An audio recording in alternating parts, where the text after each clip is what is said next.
And you don't have to take notes. I mean, I'll pass this around. I stole most of this from, and I give credit to it on the PowerPoint as well, from a blog posting by one of our board members. Will Thompson is a recruiter with Bullseye Recruiting, and he also has a really good blog that he posts all over about job hunting stuff. And this is basically from one of his blog postings. And I'm going to expand on it a little bit with further illustrations. So he called it 10 tricks when walking the thin line of employment and unemployment. But I call it survival. Things that you do while you're working, before you get laid off, during the layoff, and after unemployment. And it's just how do you make the best use of this experience and the best use of this time. So as you can see, good looking man. I just want you to know that I'm not coming up with the meat of this, I'm just coming up with the illustrations. Don't get caught off guard. How many of you saw the layoff coming? How many of you never saw it coming? Yeah. See, and sometimes all of the signs are there, just exactly like a divorce. I'm telling you, the similarities between those two things are so much. You know, you're thinking everything's good, and they've already committed to somebody else. You know, the situation is so similar. So sometimes there are signs. I had a person go through my classes. So for those of you who don't know what my day job is I teach 10 job search skill classes down the road at the Workforce Solutions office. But I had a man go through my classes who said he had 29 years, 10 months, and 13 days with IBM, and had survived countless layoffs. They just kept giving him new projects to manage, and all of a sudden, instead of his new project to manage, he gets this pink slip.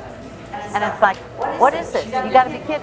It never entered his mind that he would not be there for that 30-year milestone.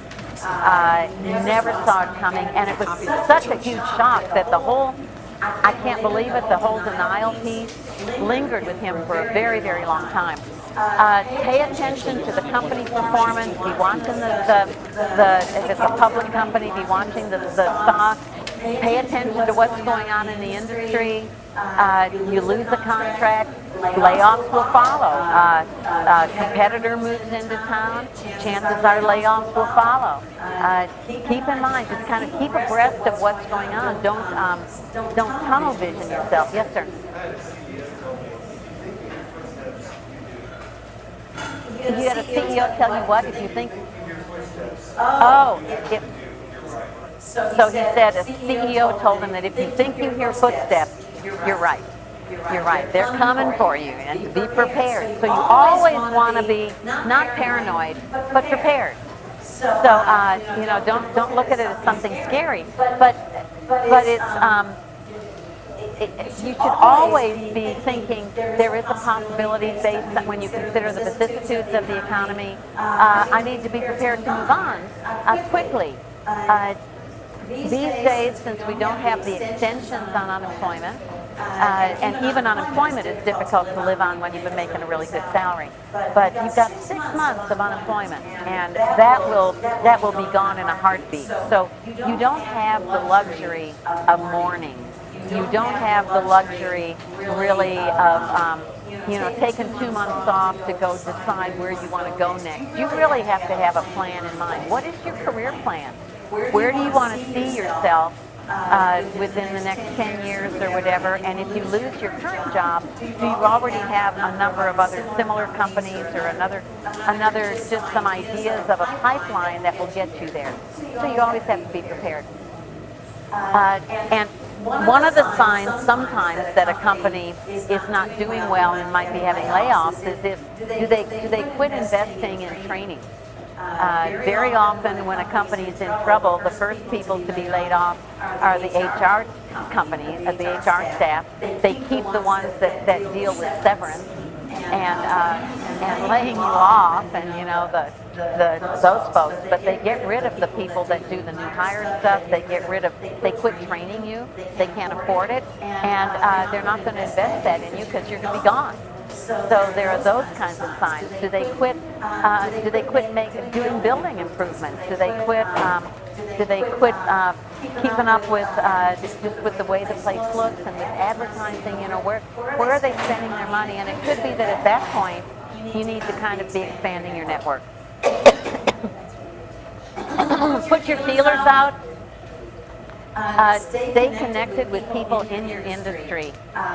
Make those connections. Start going to professional association meetings. Be active in your industry. Join the LinkedIn group in your industry, and get people to know who you are. Jim Adcock is on our board of directors as well. Many of you know who he is. And he has done some things that are listed in a number of these top 10 tricks. When he was unemployed, he started started a blog, sort of at the very beginning of that phenomenon. And his blog was designed for two things. It was going to be to help him create a reputation for himself as an expert in a certain niche of what he's done, and that's SharePoint. He really wasn't an expert in SharePoint yet, but the blog was all about trying to find a job and trying to become more expert in SharePoint. And so every couple of days, he would post a blog item about that. So he'd say, okay, now this week, in order to improve my SharePoint skills, I'm joining the Austin SharePoint users group. He also joined the San Antonio SharePoint users group, and so that was one of his blog listings. And then every time he would go to a meeting, he would say, oh, we had a great speaker at the Austin SharePoint users group. It was this person from this company. Here's what he talked about. It reminded me of an article I just read that's here. I'm going to link you to both of these. And so he would always add something to it. He started to also contribute to other SharePoint blogs. He eventually became a speaker at both the Austin SharePoint group and the San Antonio SharePoint group. And throughout the whole thing, he's talking about making new connections in that community. 3 of the jobs that he got were because recruiters found him doing Google searches for SharePoint people looking for jobs in Austin, Texas. They found him through his blog. And still, he continues to comment. He's a member in LinkedIn of a number of SharePoint user groups on LinkedIn, and he'll post questions. He has answers. He has become an expert on LinkedIn. Every time LinkedIn changes its formatting and I can't figure out how to operate it, I don't pose a question to LinkedIn. I give a question to Jim.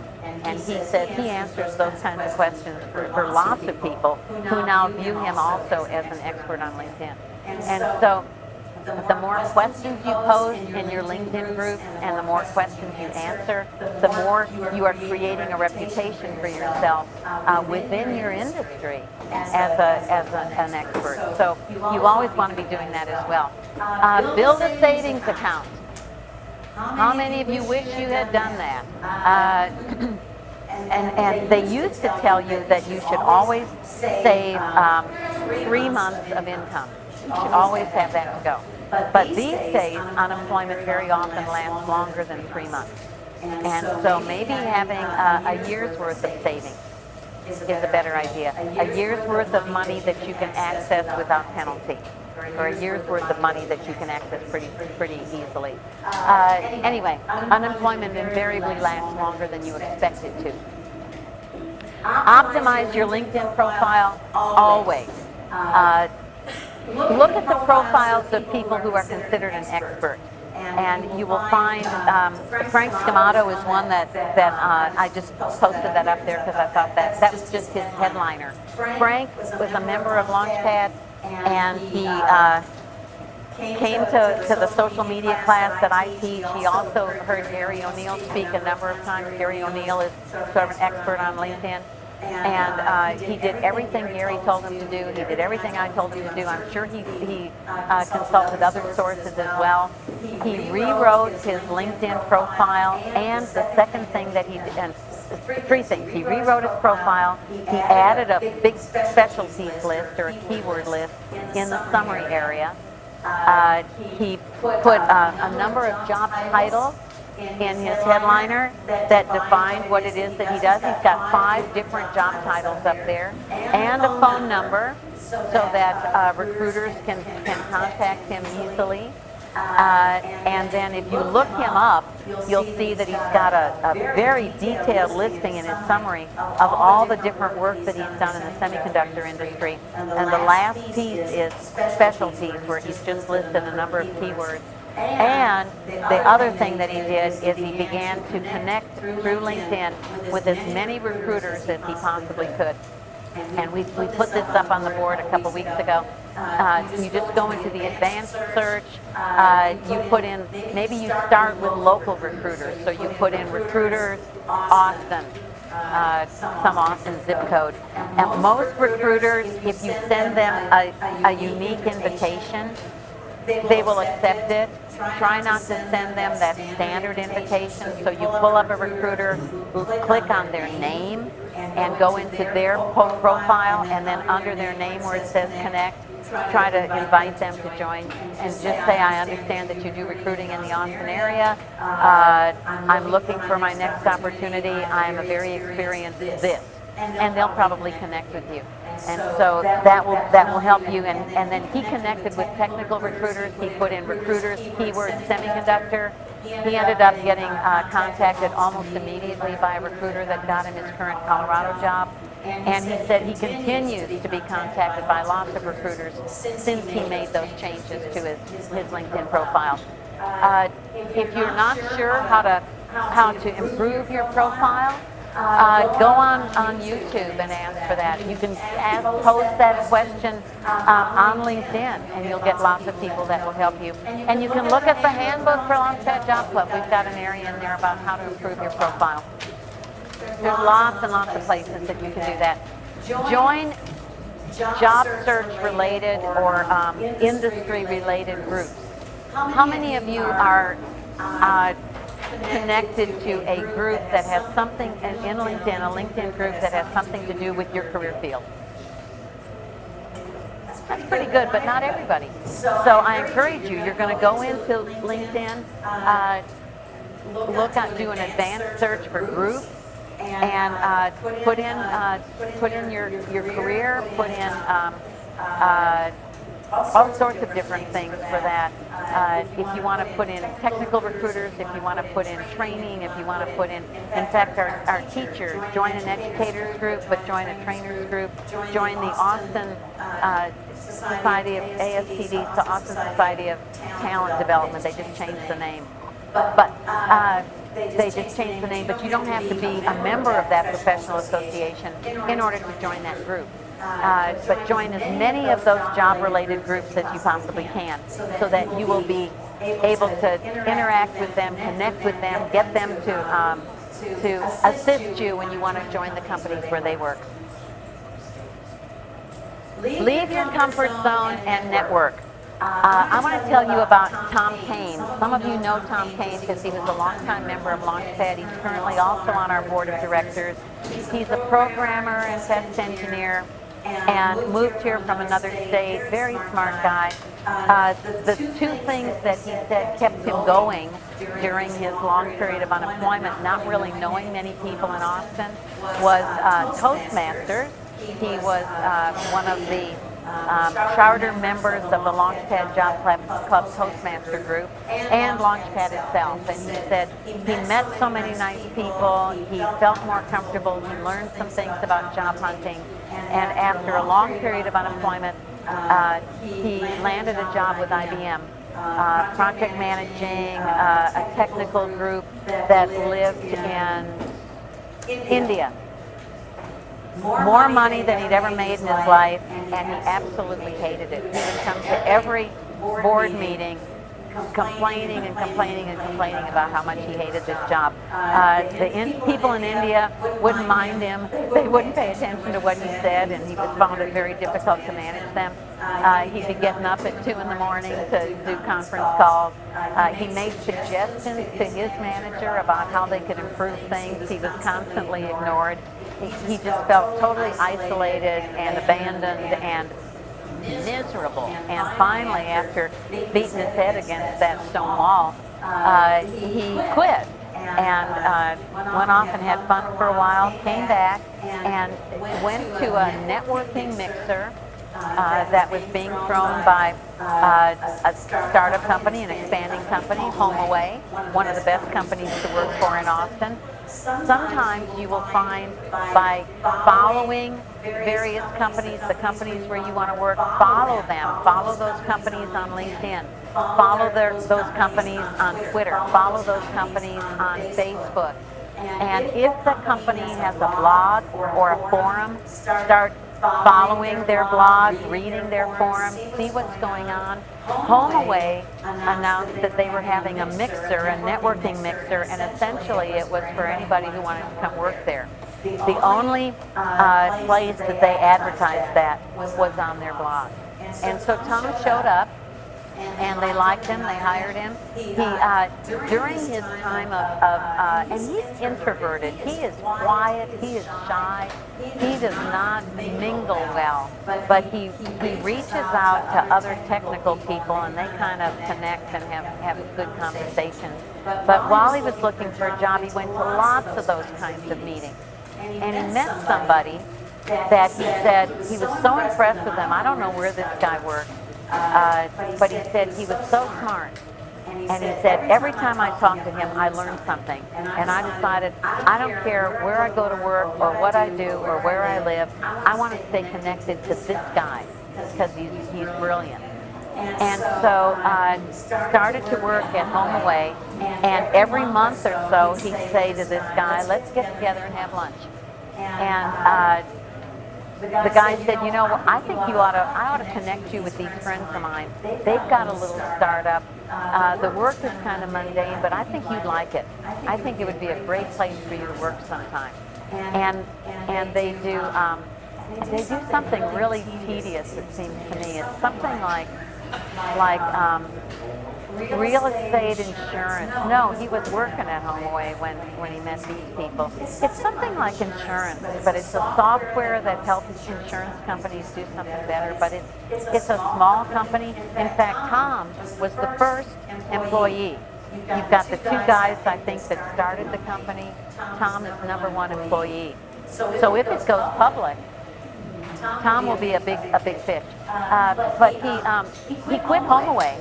He quit an established company with a really good salary, one of the best companies to work for in Austin, and he quit it to go with these people because the brilliant guy said he should, and he likes these guys. And he says he's never been happier. He's making money, loves what he does. He says, I'm coming up with solutions all the time, with ways to make this company be successful. And making a difference. They care about it. I'm considered the subject matter expert in what I do. I'm so happy. I'm so happy. But meeting people during your time of unemployment, people in your industry, smart people, interesting people, creative people, and kind of feeding off the energy of each other, commingling with those folks in that very creative way. This city is full of those folks, and unemployment helps you connect with them. But guess what? They're not coming to your house. You got to get out, and you got to go to some of these places. I thought I had put it on the stuff to do list, but I didn't. Door 64, I did send it to the group. It's on our discussion list. You can look on door64.com and see when this Startup Fest is going to happen. It's an annual thing. I think it's in September, October. It's October. So you should go to it. It's not only a place for people to get jobs, but it's for you to see what are the startup companies in Austin. What's the technology? What are the ideas that are coming out of this town? And even if you don't get a job with one of them, it makes your brain bigger. You know, you'll come out smarter than you were when you walked into the meeting. So just do these things. Go to meetings and look for somebody. If you're introverted and you say, I hate those meetings, the music's too loud, I don't know anybody, I hate that. I've got 2 tricks that make networking easy for introverts. One is you stand by and you look at this big room with all these people and you look for somebody who's not talking to anybody. Guess what? That's an introvert. And you make your way over to that person and just kind of, you know, my favorite little opener is, I hate these meetings. Have you come to these very often? Do you ever meet anybody here that, you know, that's interesting? No, that's too negative. Don't start with that one. Okay, how about this? I was out of town all weekend. Did we get any rain? That's kind of neutral. Or my other way of meeting people, they always say don't talk to people that you know. You should always strike up conversations with people you don't know. That does not work for me.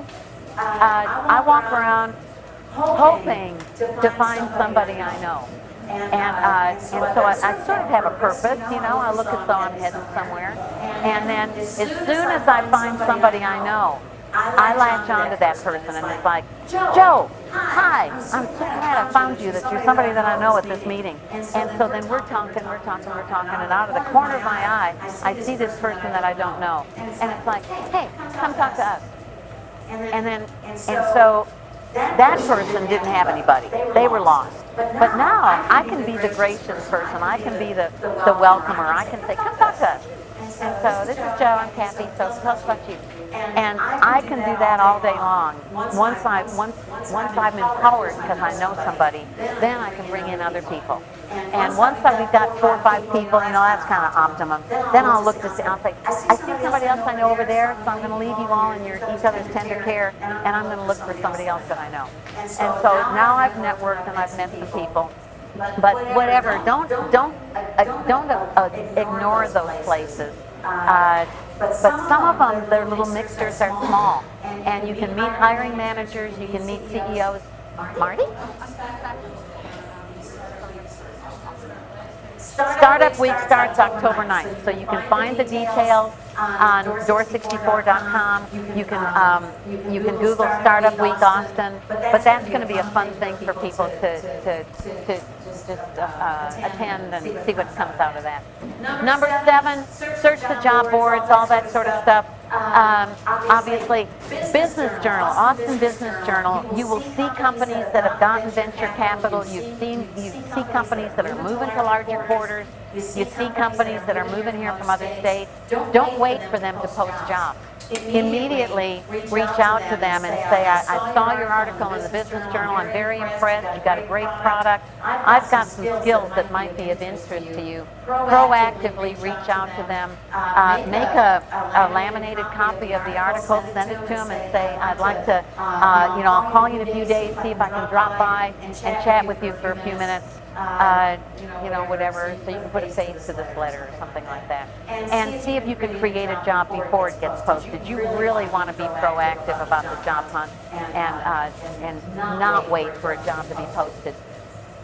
Always consider contracting. I know you're not looking for temp jobs, but very often contractor jobs end up being permanent jobs. Right now, lots of people are getting hired at IBM through a contractor called CPG. You might want to check with them. Some of our best companies have initially hire a lot of people through contracting. And just working and having people see that you're good at what you do is a valuable thing to do. Once you get a job, look for opportunities to make yourself useful. Look for ways to help out other people. Don't just do the minimum to collect your paycheck. Do more than that. Connect with coworkers. We have so much turnover at my job that we have lots of people that are brand new, and they're just sitting there. They don't talk to anybody. I don't care if you're the new guy. Reach out, introduce yourself, network as much as you can, even on a contract job, so that you at least can say, I met 52 new people during that contract job. And I'm networked with all of them, and I'm going to see how we can help each other moving out. And finally, continually educate yourself. Exactly what he said. Take advantage of any training that's offered in your job. Take advantage of any training that comes your way through your professional association. Any training that comes through government programs, just like the WIA program. Learn. Nowadays, you can take classes at MIT and at Stanford. We've had programs about that before without paying any money. But keep that brain activated.